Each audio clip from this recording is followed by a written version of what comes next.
śmiesznie, to nie jest tak, że ja to ciągnę, żeby było śmiesznie. Nie myśl sobie, kumplu. Nie. To nie może być tak. Ja tak czekam na ten moment.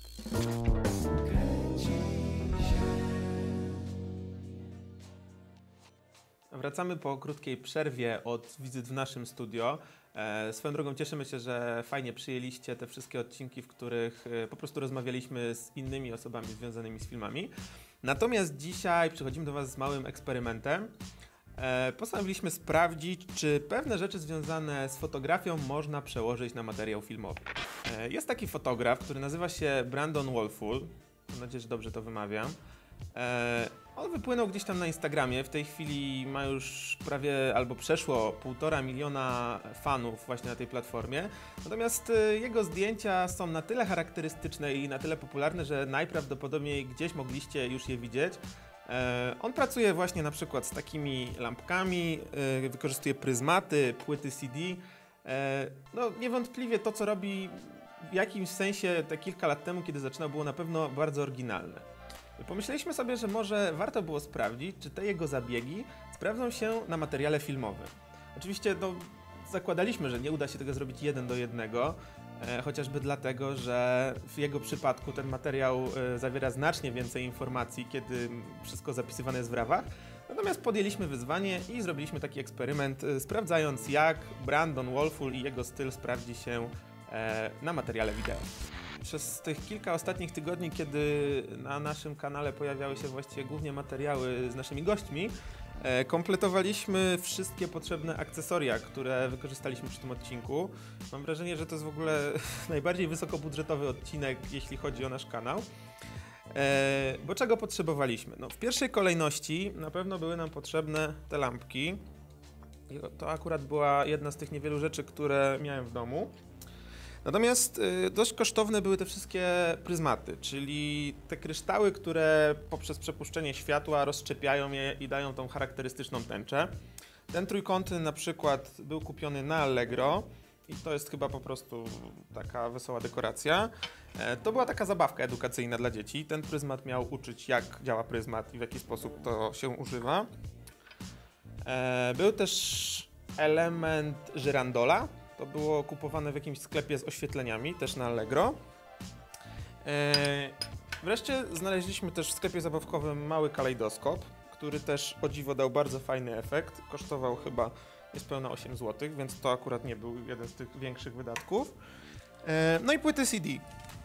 Jedna z tych płyt normalna, klasyczna płyta CD, natomiast druga ze zdartym nadrukiem. Pokażę Wam, jak w szybki sposób wyczyścić taką płytę, żeby móc uzyskać jej przezroczystość, jednocześnie z tym charakterystycznym efektem tęczy, który tutaj się pojawia.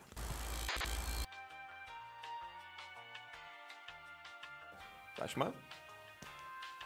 Więc jedyne, co tak naprawdę musimy zrobić, to znaleźć dosyć mocną taśmę klejącą, przykleić jej kawałek do górnej części płyty i liczyć na to, że sztuczka zadziała. Ha! Nie działa.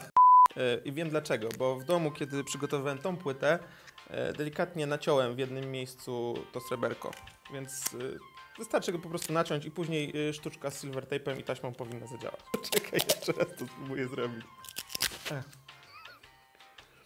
Czekaj, nacinam. O, odklejam. Nalepiam silver tape'a. Za pierwszym razem! Ponieważ robiliśmy też testy nocne, chcieliśmy wykorzystać do tego celu zimne ognie, natomiast z tego, co dowiedziałem się od pani w sklepie, są jakieś regulacje prawne, które sprawiają, że zimne ognie można kupować tylko przed Sylwestrem, więc wykorzystaliśmy takie małe race, które wkłada się do tortu i one też dały podobny efekt. Nasze szanowne modelki dostały również wspaniałe okulary filmowca, bo w tych wszystkich zdjęciach Brandona bardzo często pojawiają się okulary jako ten element, gdzie dodatkowo odbija się światło. I to chyba tyle, jeśli chodzi o te rzeczy, które my wykorzystaliśmy. Natomiast jeśli w jakiś sposób ten odcinek zainspiruje Was do własnych eksperymentów, myślę, że wszystkie soczewki, pryzmaty, fragmenty starych lornetek, okularów, szkiełka od zegarków, to wszystko możecie wykorzystać, żeby pobawić się trochę ze światłem i spróbować uzyskać właśnie ten charakterystyczny efekt Brandona Wolfla.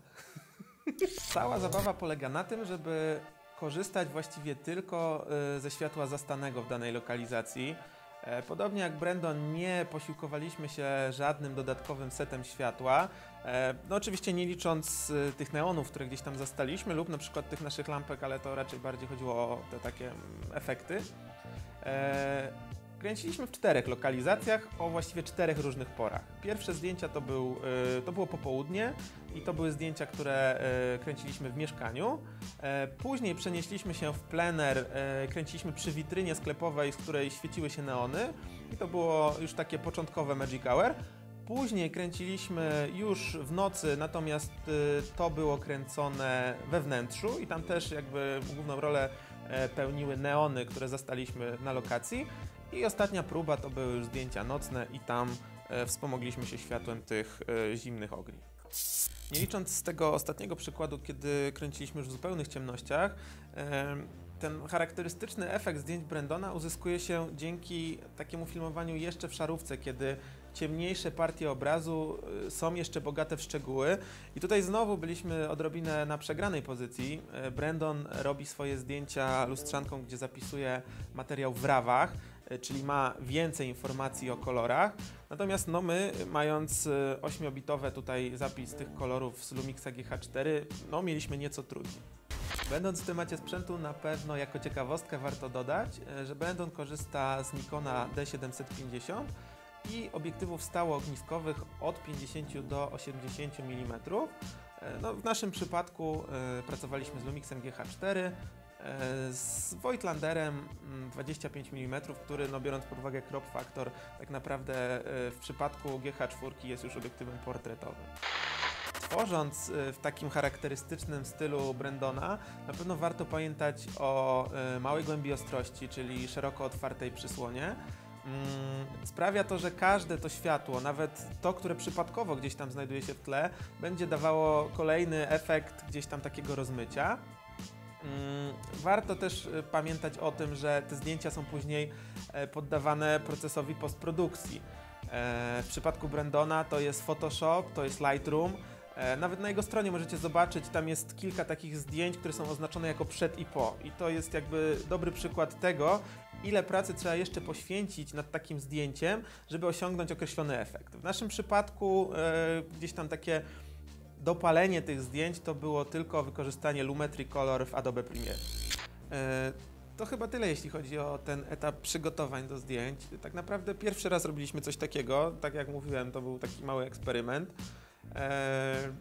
Nie mieliśmy do dyspozycji nie wiadomo jak dobrej kamery, więc no, była duża szansa, że ten efekt nie wyjdzie. Ale nie trzymając Was dłużej w niepewności, zapraszam teraz na tą drugą część. Możecie zobaczyć, jak wyszedł nam ten materiał. Jeśli chodzi o technikę filmowania przez pryzmat czy inne szkiełka, nie sądzę, żebyśmy mieli tu jakąś radę. Przedmiot ustawia się przed obiektywem i łapie wszystkie kolorki, odbicia i dystorsje do momentu, w którym uda się uzyskać ciekawy efekt. Właściwie już po pierwszych próbach widzieliśmy, że materiał wychodzi zaskakująco dobrze, więc pozostało tylko wrócić do domu i pokolorować film w etapie postprodukcji. Brandon mocno ingeruje w swoje zdjęcia w Photoshopie i Lightroomie, więc byliśmy przygotowani na dużo pracy na poziomie koloryzacji. O dziwo nie było to aż tak skomplikowane. Baliśmy się tylko, że podczas mocnego kolorowania zaszkodzimy obrazowi poprzez uwydatnienie szumów, ale udało się uniknąć większych problemów na tym polu. Kręciliśmy w płaskim profilu kolorów Cine D, jako że przy 8-bitowym zapisie GH4 Vlog-L i tak niewiele by pomógł. Na etapie podstawowej kolor korekcji podnieśliśmy kontrast i ustawiliśmy odpowiednie poziomy. Tutaj znowu działaliśmy metodą prób i błędów, szukając po prostu obrazka najbardziej podobnego do zdjęć Brandona. Później obraz został wybledzony efektem Faded Film.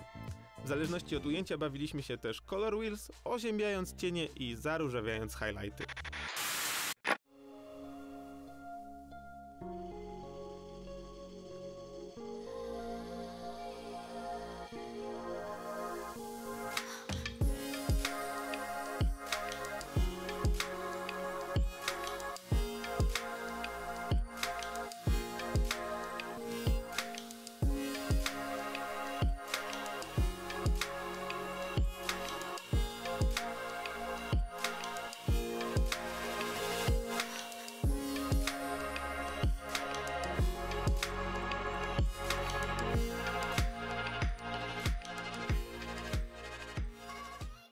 No i teraz trzeba sobie zadać bardzo ważne pytanie. Po co w ogóle robić coś takiego? No w naszym przypadku to była jakaś tam próba sprawdzenia, czy takie rzeczy bardziej ze świata fotografii działają również w filmie.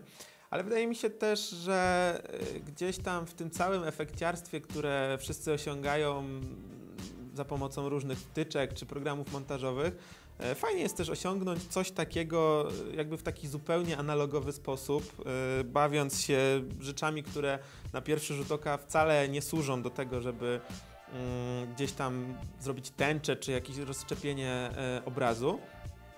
Myślę, że w naszym przypadku wyszło to naprawdę całkiem nieźle. Co ciekawe, te wszystkie kryształy, na które wydałem mnóstwo pieniędzy, okazały się nie być najlepszym rozwiązaniem, bo najfajniej wyszły te rzeczy, które filmowaliśmy przez tą przezroczystą płytę i różowy kalejdoskop. Natomiast inna sprawa to jest sama postać Brendona, który zainspirował ten odcinek.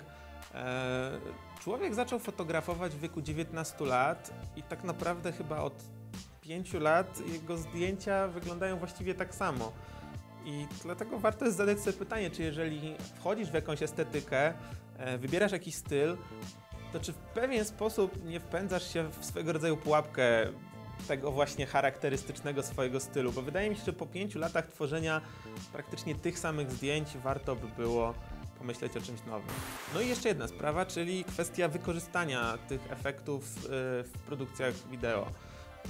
No bo zakładam, że oprócz takiego zastosowania jak nasze, czyli pokazania wam czegoś oryginalnego, fajnie było mieć dla tego jakiś cel. Wydaje mi się, że takie kolorowe, tęczowe, porozszczepiane obrazy to jest dobry pomysł na przykład na jakiś modowy showreel, na pewno na jakiś teledysk, natomiast nie wiem, czy jest to coś, co sprawdziłoby się w filmie.